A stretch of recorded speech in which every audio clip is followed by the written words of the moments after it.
आप सभी को जय मसीह की। जय मसीह की। आज का वचन है कि हम सावधान रहें। उन लोगों से सावधान रहो जो परमेश्वर के नाम से झूठ बोलते हैं। वे भेड़ों के समान कोमल दिखाई देते हैं, परंतु वास्तव में वे भेड़ियों के समान होते हैं। प्रभु का वचन हमें ये सिखाता है कि आज हम संसार में प्रभु के पीछे चलने वाले बहुत से लोग, मसीह लोग भी बहुत से हैं। कहने का मतलब बहुत से लोग हैं अपना जीवन जो है परमेश्वर को जरूर दे चुके हैं, लेकिन क्या है कि वो अपना जीवन नहीं बदलते हैं। भले ही अपना मन और आत्मा प्रभु को देते हैं, लेकिन उनका चाल चलन, उनका उठना बैठना, उनका ढंग, उनका बोल चाल, उनकी बातचीत करने का तरीका, जब तक हम अपना जीवन नहीं बदलते हमारा जीवन प्रभु को कभी नहीं भाएगा।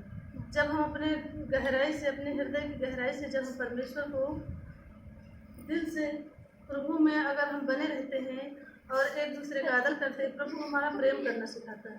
यदि हम प्रेम करते हैं तभी हमारे जीवन में परमेश्वर का प्रेम आएगा।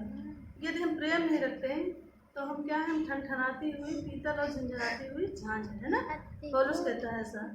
तो आज हम क्या है कि भेड़ियों के समान ना बने परमेश्वर के।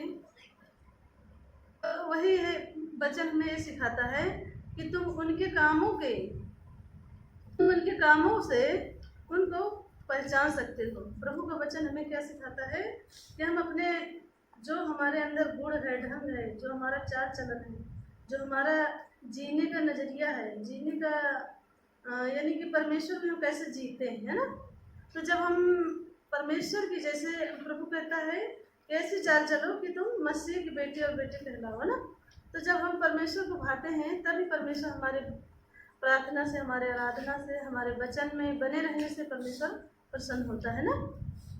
तो वही चीज़ वचन हमें ये सिखाता है कि कटीली झाड़ियों में अंगूर या अंजीर नहीं हो सकते। यानी कि कटीली जो झाड़ियाँ होती हैं, जो पेड़ होते हैं, उसमें अंगूर नहीं फल सकते, है ना। ना अच्छे ना सेब लग सकते, ना संतरे लग सकते हैं, ना। कोई अच्छा फल नहीं हो सकता, क्योंकि वहाँ पे क्या है, कटीली झाड़ियाँ हैं। तो जैसे हमें उसी तरह हमारे जीवन में होता है कि कभी कभी हम क्या कहते हैं, हम प्रभु के पीछे चलते हैं, लेकिन शैतान हमारे बीज को चुराने की, परमेश्वर के वचन को चुराने की कोशिश करता है। तो हम क्या होते हैं कि उसी झाड़ियों में फंस जाते हैं।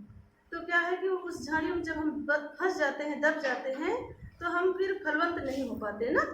तो परमेश्वर का वचन हमें यही सिखाता है कि एक अच्छा वृक्ष बुरे फल नहीं दे सकता। यानी कि जब एक अच्छा जो फल होगा, यानी जैसे हम सेब का पेड़ लगाएंगे तो उसमें कटीली झाड़ियाँ नहीं आएंगी, क्योंकि सेब का पेड़ लगाएंगे तो सेब ही का फल आएगा, है ना। आम का पेड़ लगाएंगे तो आम का फल आएगा, यानी कि हमारे उसमें, उस पेड़ में कटीली झाड़ियाँ नहीं आएंगे, ना। तो एक बुरा वृक्ष अच्छे फल नहीं दे सकता, तो एक वृक्ष जो बुरे फल देता है वह काट कर जला दिया जाता है। यानी कि वो पेड़, जो वृक्ष जो फल नहीं देता, यानी कटीली जो झाड़ियाँ होती हैं, उसे क्या किया जाता है, एक दिन उसे काट कर जला दिया जाता है। प्रभु वचन कहता है काट कर जला दिया जाता है ना।